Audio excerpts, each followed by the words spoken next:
We now formed the acquaintance of a species of human vermin that united with rebels, cold, hunger, lice, and the oppression of distraint, to leave nothing undone that could add to the miseries of our prison life. These were the fledglings of the slums and dives of New York, graduates of that metropolitan sink of iniquity, where the rogues and criminals of the whole world meet for mutual instruction and vice.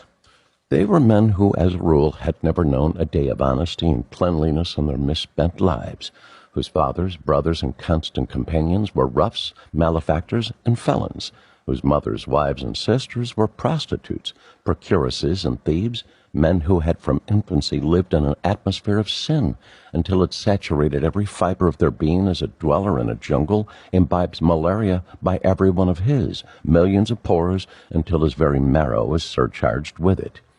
They included representatives from all nationalities and their descendants, but the English and Irish elements predominated. They had an argot peculiar to themselves. It was partly made up of the flash language of the London thieves, amplified and enriched by the cant vocabulary and the jargon of crime of every European tongue. They spoke it with a peculiar accent and intonation that made them instantly recognizable from the roughs of all other cities. They called themselves New Yorkers. We came to know them as raiders. If everything in the animal world has its counterpart among men, then these were the wolves, jackals, and hyenas of the race at once cowardly and fierce, audaciously bold when the power of numbers was on their side, and cowardly when confronted with resolution by anything like an equality of strength. Our New Yorkers, swift to see any opportunity for dishonest gain, had taken to bounty jumping, or as they termed it, lapping the bounty, for a livelihood. Those who were thrust in upon us had followed this until it had become dangerous, and then deserted to the rebels. The latter kept them at castle lighting for a while, and then, rightly estimating their character, and considering that it was best to trade them off for a genuine rebel soldier, sent them in among us, to be exchanged regularly with us. There was not so much good faith as good policy shown by this. It was a matter of indifference to the rebels how soon our government shot these deserters after getting them in its hands again. They were only anxious to use them to get their own men back. The moment they came into contact with us, our troubles began. They stole whenever opportunities offered, and they were indefatigable in making these offer. They robbed by actual force, whenever force would avail, and more obsequious lickspittles to power never existed. They were perpetually on the lookout for a chance to curry favor by betraying some plan or scheme to those who guarded us. I saw one day a queer illustration of the audacious side of these fellows' characters, and it shows at the same time how brazen effrontery will sometimes get the better of courage. In a room in an adjacent building were a number of these fellows and a still greater number of the East Tennesseans. These latter were simple, ignorant folks, but reasonably courageous. About 50 of them were sitting in a group in one corner of the room, and near them a couple or three New Yorkers. Suddenly, one of the latter said with an oath, "I was robbed last night. I lost 2 silver watches, a couple of rings, and about $50 in greenbacks. I believe some of you fellers went through me." This was all pure invention. He had no more had the things mentioned than he had purity of heart and a Christian spirit. But the unsophisticated Tennesseans did not dream of disputing his statement, and answered in chorus, "Oh, no, mister, we didn't take your things. We ain't that kind." This was like the reply of the lamb to the wolf in the fable, and the New Yorker retorted with a simulated storm of passion and a torrent of oaths. "Blank, blank, I know you did. I know some of yez has got 'em. Stand up again the wall there, and I'll search yez." And that whole 50 men, any one of whom was physically equal to the New Yorker, and a superior, in point of real courage, actually stood against the wall and submitted to being searched, and having taken from them the few Confederate bills they had, and such trinkets as the searcher took a fancy to. I was thoroughly disgusted. A good deal of raiding is going on among the men. One Captain Mosby commands a band of cutthroats who do nearly as they please, cheating, robbing, and knocking down, operating principally upon new prisoners who are unacquainted with prison life. Mosby is named after the rebel guerrilla, his real name being something else. He is from New York City and is a regular bummer. One of the train loads from Richmond was almost wholly made up of our old acquaintances, the New Yorkers. The number of these had swelled to 400 or 500, all leagued together in the fellowship of crime.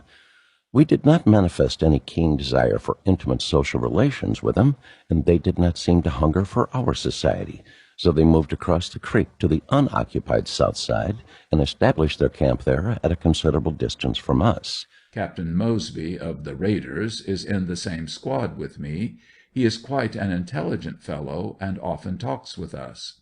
We lend him our boiling cup, which he returns with thanks. Better to keep on the right side of him, if we can, without countenancing his murderous operations. Our next visit to the New Yorkers was on a different errand. The moment they arrived in camp, we began to be annoyed by their depredations. Blankets, the sole protection of men, would be snatched off as they slept at night. Articles of clothing and cooking utensils would go the same way, and occasionally a man would be robbed in open daylight. All these, it was believed, with good reason, were the work of the New Yorkers, and the stolen things were conveyed to their camp. Occasionally depredators would be caught and beaten, but they would give a signal which would bring to their assistance the body of New Yorkers and turn the tables on their assailants.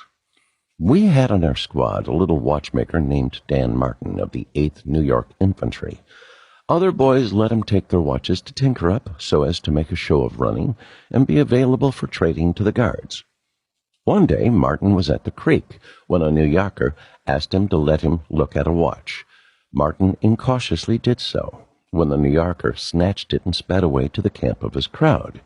Martin ran back to us and told his story. This was the last feather which was to break the camel's back of our patience. Peter Bates, of the 3rd Michigan, the sergeant of our squad, had considerable confidence in his muscular ability. He flamed up into mighty wrath and swore a sulphurous oath that we would get that watch back, whereupon about 200 of us avowed our willingness to help reclaim it. Each of us providing ourselves with a club, we started on our errand.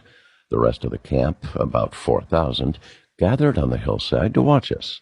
We thought they might have sent us some assistance, as it was about as much their fight as ours, but they did not, and we were too proud to ask it. The crossing of the swamp was quite difficult. Only one could go over at a time, and he very slowly. The New Yorkers understood the trouble was pending. They began mustering to receive us. From the way they turned out, it was evident that we should have come over with 300 instead of 200, but it was too late then to alter the program. As we came up, a stalwart Irishman stepped out and asked us what we wanted. Bates replied, "We have come over to get a watch that one of your fellows took from one of ours, and we're going to have it." The Irishman's reply was equally explicit, though not strictly logical in construction. Said he, "We haven't got your watch, and ye can't have it." This joined the issue just as fairly as if it had been done by all the documentary formula that passed between Turkey and Russia prior to the late war. Bates and the Irishman then exchanged very derogatory opinions of each other and began striking with their clubs. The rest of us took this as our cue, and each, selecting as small a New Yorker as we could readily find, sailed in. There is a very expressive bit of slang coming into general use in the West, which speaks of a man biting off more than he can chew. That is what we had done. We had taken a contract that we should have divided and sublet the bigger half. 2 minutes after the engagement became general that there was no doubt that we would have been much better off if we had stayed on our own side of the creek. The watch was a very poor one anyhow. We thought we would just say good day to our New York friends and return home hastily. But they declined to be left so precipitately. They wanted to stay with us a while. It was lots of fun for them and for the 4,000 yelling spectators on the opposite hill, who were greatly enjoying our discomfiture. There was hardly enough of the amusement to go clear around, however, and it all fell short just before it reached us. We earnestly wished that some of the boys would come over and help us let go of the New Yorkers, but they were enjoying the thing too much to interfere. We were driven down the hill, pell-mell, and the New Yorkers pursuing hotly with yell and blow. At the swamp we tried to make a stand to secure a passage across, but it was only partially successful.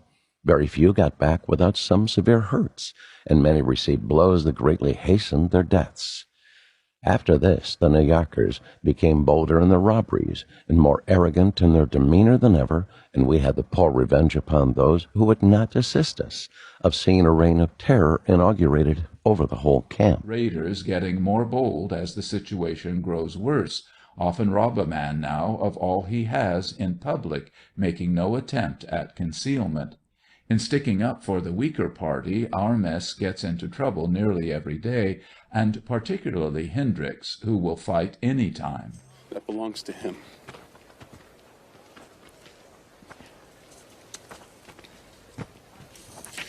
And we want it back.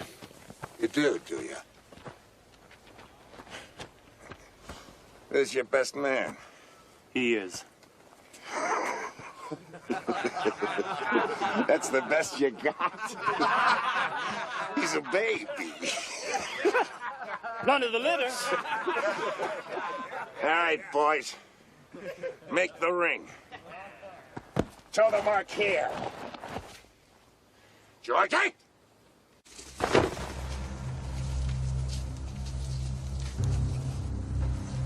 Three cheers for Georgie! Hip, hip, hurrah! Hip, hip, hurrah! Hip, hip, hurrah! Any of you wants to come in and get a better look, you step right up. The bet is Georgie, under 3 minutes. I take so. Thomas, you look out for this one. He's a bad one. He's killed men in here before. Whatever you do, don't turn your back on him. You don't fight fair. All right, all right.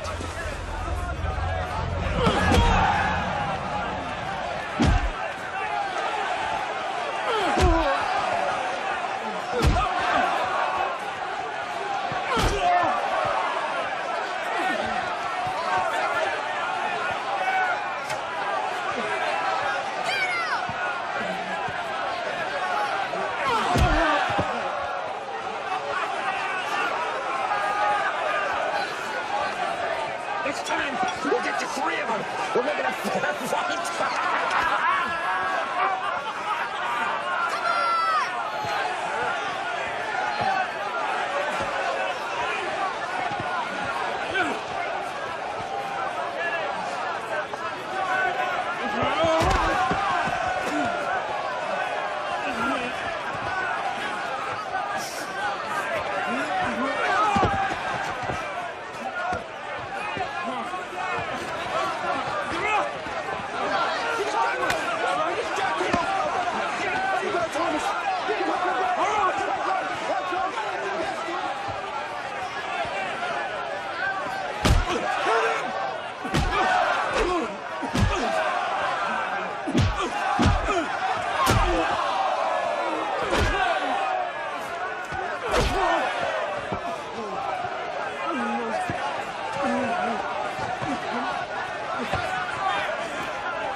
Dirty coward! That's enough! That's enough! Said that's enough! All right, boys! All right! We've had our fun for the day. We want to leave something for tomorrow now, don't we? Next time it'll be me and you, remember, Jim? Yes. One fine day.